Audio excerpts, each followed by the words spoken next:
안녕하세요, 여러분. 7월에 제가 산 책들을 소개하고자 합니다. 먼저 첫 번째는 저희 아이가 이제 추천을 해서 읽고 싶다고 해서 산 책인데요. 발칙한 수학책입니다. 작가분이 페이스북이나 인터넷으로 굉장히 유명하시다고 하더라고요. 그래서 이력도 대단하고 아직 어린데도 네, 아직 젊으신데도 그래서 여기에 보면 뭐 도넛이 오목인지 볼록인지에 대해서 그걸 증명하는 방법이라던가 혹은 빨대나 바지에 구멍이 몇 개인지에 대해서 그런 것들에 대한 과학적 설명들이 되어 있거든요. 그걸 이렇게 간단하게 그림이라던가 혹은 일상생활에서 접할 수 있는 것들을 설명을 해주고 계세요. 뒷부분에 수학이나 이렇게 미적분이 나오거든요. 그러면서 이제 이것은 책이고 글자고 저는 좀 어려웠어요. 뒷부분으로 갈수록. 하지만 수학이나 과학에 관심이 많으신 분들은 아주 유용하고 재밌고 좀 창의적인 그 눈으로 재밌게 읽으실 수 있는 책이라고 생각합니다. 그리고 두 번째는 윤고은 작가님의 밤의 여행자. 밤의 여행자들은 사실 저는 잘 몰랐는데요. 영국의 유명한 추리상을 받았다고 해서 그래 하면서 한번 읽어보자 라고 했는데 재밌게 읽었거든요. 주인공은 요나라고 해서요. 여행사에서 근무를 하는데 재난 여행 상품을 만드는 분이세요. 그러면서 실제로 이제 재난을 만들어 가거든요. 생각거리도 많았어요. 그러니까 가난이라던가 재난에 대한 것을 구경 가는 것들이 정말 도덕적으로 옳은 일인지 그리고 결말 부분조차도 이렇게 깊은 생각을 하게 해줬고 내용이 참 참신하고 재미있었거든요. 그래서 이 책도 재밌게 읽었습니다. 그리고 또 하나는 제가 좋아하는 다자의 오사무예요. 데즈카 오사무랑 맨날 헷갈리거든요. 왜 아톰 만드신 분 있죠? 그분이 데즈카 오사무, 이분은 다자의 오사무. 근데 이분은 본명이 다자의 오사무가 아니고요. 사양이라던가 인간 실격 같이 그 일제 폐망기의 화족이라고 하죠. 그러니까 귀족의 지위를 잃죠. 폐망 후에. 그리고 지식인들 그들의 방황이나 어떤 이렇게 정체성이라던가 뭐 그런 내용들. 네, 저는 근데 인간의 심연을 좀 이렇게 깊게 보는 것 같고 문장도 워낙 좋아서 좀 좋아하는 작가인데요. 아직 다 읽지는 못했는데 표현이 할머니 이제 돌아가신 할머니를 묘사를 하는 부분인데요. 백납 같은 두 밤에는 제 발음이 좀 안 좋죠. 백납 같은 두 밤에는 여름숲 그림자도 비치는 듯 했습니다. 뺨에 여름숲 그림자가 비친다는 건 어떤 걸까요? 표현이 너무 좋아서 제가 했거든요. 그리고 이것도 태어나 처음으로 산수 교과서를 손에 쥐었다. 작고 새까만 표지. 아, 그 속에 나열된 숫자들이 얼마나 아름답게 눈에 스미던지. 소녀는 잠시 책을 만지작거리다가 마침내 맨 끝 페이지에 해답이 죄다 적혀 있는 걸 발견했다. 소녀는 눈살을 찌푸르며 중얼거렸다. 무례한데. 저는 수학 책에 뒤에 답이 다 적혀 있으면 아싸 할 건데 네, 저도 이렇게 얘기를 한번 해보고 싶어요. 그러니까 문장도 굉장히 아름답고 그래서 아껴가며 읽고 있습니다. 그리고 이거는 이제 저희 북풀의 미미님이 이제 수사학을 좀 이렇게 읽으신다고 해서 저도 덩달아 했는데요. 1년은 걸릴 것 같아요. 왜냐하면 일단 제가 이걸 조금 읽었는데 그리스 시대의 정치라던가 그리스 인물들이 굉장히 많이 나와요. 그래서 읽다가 멈춰서 검색을 하고 찾고 하다 보니까 한 장 나가기가 굉장히 힘든 거예요. 그래서 그리스 역사와 관련된 책들을 좀 읽어봐야 되겠다라는 생각을 하겠습니다. 그리고 레베카 이건 워낙 유명하죠. 뮤지컬로도 더 유명하고요. 옥주현님이 그 댄버스 부인으로 나왔었죠. 레베카인데요. 이 책 속에서의 레베카는 회상이나 혹은 사람들의 이야기 속에 있지 실제로 등장하진 않지만 주인공이 맞습니다. 네, 굉장히 우아하고요. 문체도 우아하고 그리고 스릴러의 정석, 고전입니다. 정말 재밌게 읽었거든요. 네, 한 권이라서 읽기 더 좋았던 것 같아요. 그리고 요겁니다. 요것도 이제 북풀 친구님들 이렇게 추천으로 읽게 됐는데요. 끝내주는 괴물들이라고 해서요. 알베르트 망겔 쓰고 그리다거든요. 그러니까 기존에 우리가 읽었던 책들에 대해서 새로운 시각 그리고 좀 더 생각할 거리들을 많이 주시는 것 같아요. 저는 여기서 이제 굉장히 재미있었고요. 제가 좋아하는 책을 먼저 읽기도 하거든요. 뭐 이상한 나라의 앨리스라던가 혹은 빨간 모자라던가 뭐 숲속의 미녀, 뭐 로빈슨 크루소, 뭐 기타 등등 우리가 읽었다고 생각했던 책들에 대해서 새로운 시선을 새로운 생각거리를 던져줍니다. 저는 여기서 재밌었던 게요. 빨간 모자도 재밌었고요. 보바릿이 나왔고요. 그 다음에 드라큘라도 나왔고 이상한 나라의 앨리스도 나왔고, 그리고 혹시 알프스 소녀 하이디 아시죠? 네, 그 하이디가 하이디에 나오는 할아버지가 스위스의 정신이라고 하나요? 중립적이면서 빗장을 닫아 걸고 마음을 잘 열지 않는 듯한 모습이 스위스의 그 나라 자체를 의미하는 것 같다고 뭐 그런 내용들도 들어있고요. 그리고 저는 이 빨간 모자 내용이 좋았거든요. 그러니까 빨간 모자, 그 어머니가 이렇게 얘기하시잖아요. 새길로 가지 말라고. 근데 가지 말라고 하면 더 가고 싶어지잖아요. 그래서 빨간 모자가 새길로 갑니다. 그래서 새길로 가서 결국은 늑대한테 고난을 당하죠. 그런데 저는 새길족이라는 생각이 들어요. 그러니까 새로운 길을 발견하고 그래서 그 길을 가서 모험을 하면서 그래서 인류가 진화하지 않았을까요? 그러니까 새길의 유혹에 약한 사람들이 오히려 우리에게 많은 도움이 되는 거죠. 그래서 빨간 모자도 어쩌면 모험하고 그리고 위험을 무릅쓰는, 어찌 보면 좀 바보 같다고 생각할 수 있는 새길족이 아닐까 싶습니다. 그 덕에 빨간 모자가 걸었던 그 아름다운 꽃길, 그죠? 그 길이 늑대 때문에 제대로 즐기지 못했다며 빨간 모자 덕에 늑대가 퇴치됨으로써 그 새길도 이제 큰 길이 되겠죠.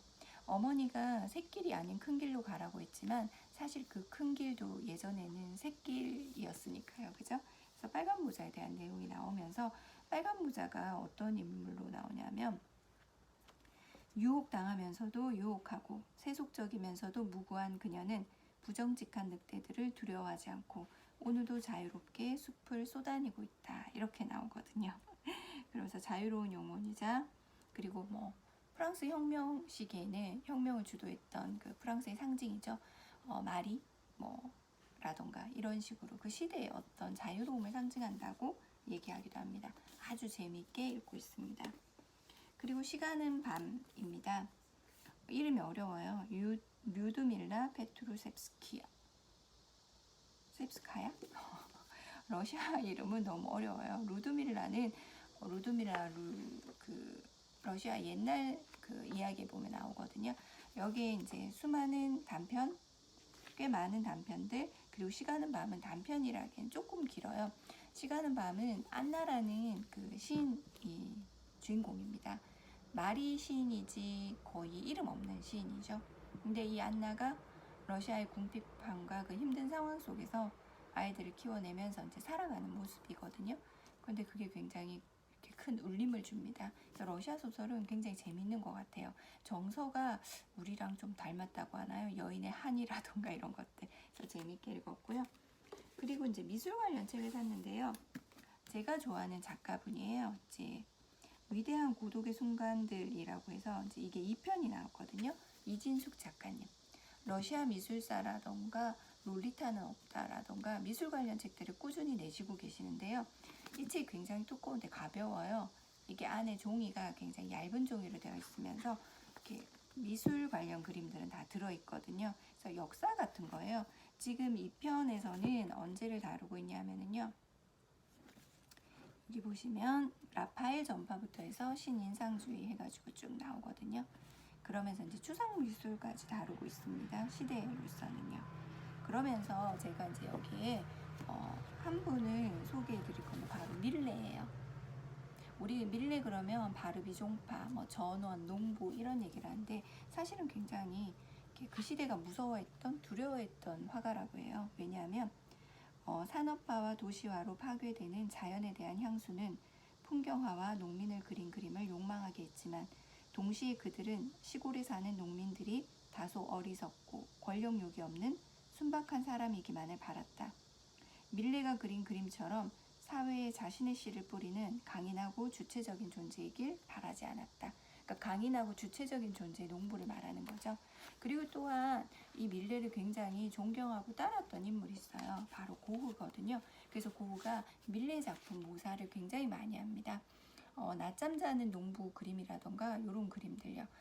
실제로 색감이나 이런 것들은 확연히 좀 달라요. 모사를 했지만. 그래서 어느 게 고흐 그림이고 어느 게 밀레 그림인지 저는 밀레 그림이 약간 파스텔 톤의 약간 흑백 그림 같다면 좀 더 고급 그림은 화사한 느낌?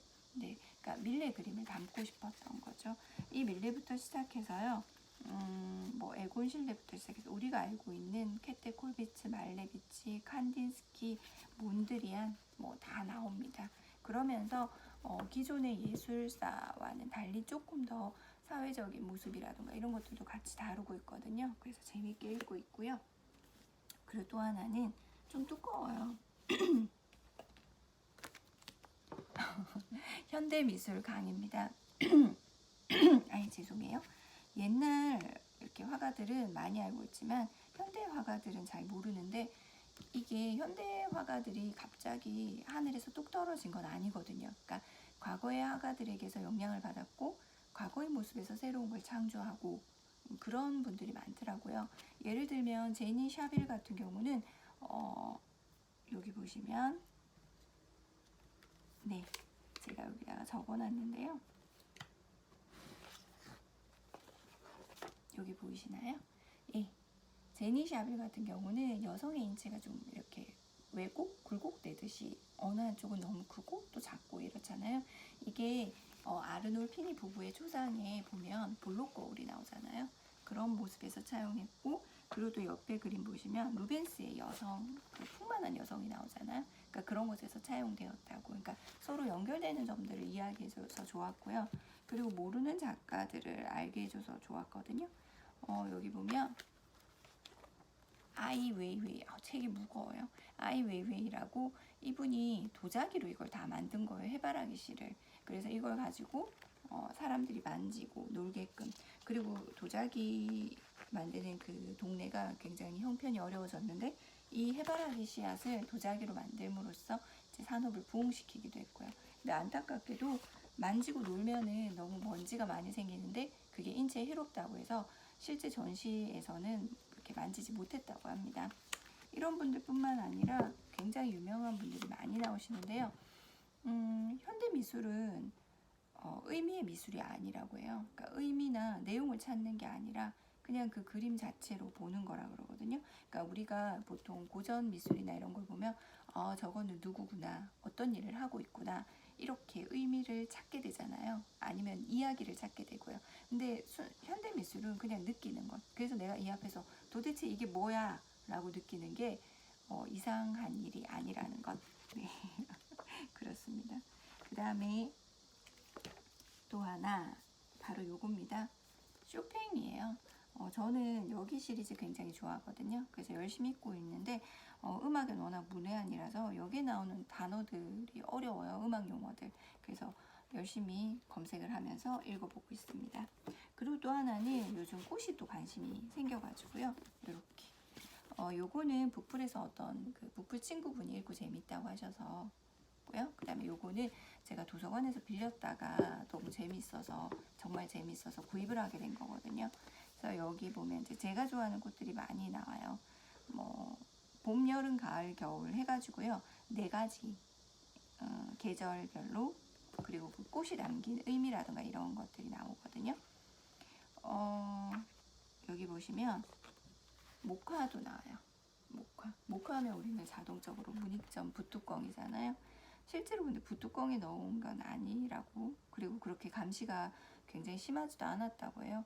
단지 고려의 귀족들이 평민들이 춥든 말든 신경을 안 썼기 때문에 모카씨를 굳이 키울 생각이 없었던 거고, 문익점은 그런 걸 생각해서 모카씨를 갖고 왔고 장인과 함께 열심히 키웠죠. 그러면서 이제 목화에 대한 내용들이 나오면서 노예 관련한 내용들이 나옵니다. 그러면서 여기 보면 제임스 오펜하임이 맞다. 우리는 빵을 얻기 위해 싸운다. 하지만 장미를 얻기 위해 싸우기도 한다. 라는 시를 발표하면서 헬렌 토트의 주장을 왁자지껄한 외침으로 만들었다. 우리 항상 얘기하잖아요. 빵과 장미라는 표현 많이 하잖아요. 전쟁통에서도 꽃을 다 뽑아버리고 먹을 채소를 심어라고 했지만 실제로 꽃을 뽑지 않았다고 해요. 사람들이. 그러니까 음식도 중요하지만 마음의 위안과 안정이 되는 꽃도 큰 역할을 했다는 거죠. 그러니까 사람이 빵만으로는 살 수 없다는 그런 거죠. 그래서 세계사를 바꾼 16가지 꽃 이야기입니다. 그리고 또 하나는 삼국시대 꽃 이야기예요. 삼국시대 꽃 이야기인데요. 우리 왜 삼국시대에 보면 꽃 되게 많이 나오잖아요. 뭐 지팡이를 심었다던가 아니면은 뭐 화왕계 이야기도 나오고 설총에 저는 그게 생각나더라고요. 혹시 허나가라고 김수로 부인한테 신성 같은 노인이 꽃을 꺾어주잖아요. 그게 무슨 꽃이었을까 궁금했는데 여기서는 이제 진달래로 나옵니다. 그래서 진달래에 대한 내용도 나오고요. 진달래는 참꽃이라고 해서 먹을 수도 있죠. 진달래랑 굉장히 비슷한 꽃이 있는데 철쭉이죠. 근데 그건 독이 있어서 먹으면 안 돼요. 그래서 진달래는 진꽃, 참꽃, 그리고 철쭉은 개꽃이라고 뭐 불렀다고도 합니다. 그래서 여기에 보면 재밌는 꽃 얘기들이 나오고요. 그리고 저희가 어렸을 때 굉장히 신기했던 이야기가 있는데요. 2차돈이 순교를 할 때 목에서 흰피가 나면서 하늘에서 꽃이 떨어졌다 그랬잖아요. 그래서 그 꽃이 뭘까라고 궁금해서 혹시 여기에 나오나 싶어 찾아봤는데 여기서도 그건 잘 모르더라고요. 이렇게 해서 12권을 샀고요. 그리고 제가 받은 굿즈입니다. 이거 규조토라고 해서 이렇게 물을 흡수하는 컵이에요. 컵받침, 어린 왕자 컵받침입니다. 그리고 또 하나는 짠, 어린 왕자 오르골이에요. 이렇게고요. 그리고 미술 관련 책을 샀더니 요거 이제 받았거든요. 작은 노트하고 연필입니다. 네, 이렇게 연필이고요. 인간 다음에 순간들 있고요. 그리고 이렇게 터너 그림이네요. 이렇게 해서 그냥 무지공책이네요. 굉장히 예쁘네요. 이렇게 받았습니다. 그리고 60개 이야기에서 디노 부치티 소설이거든요. 이렇게 되어 있습니다. 그래서 짧은 내용의 단편 7층이라는 이런 게 되어 있는 것 같아요. 이렇게 되어 있습니다. 이분 타타르인의 사막이라고 해서 굉장히 재밌게 읽었거든요. 여기 별책 부록으로 이렇게 날려왔습니다. 그럼 안녕.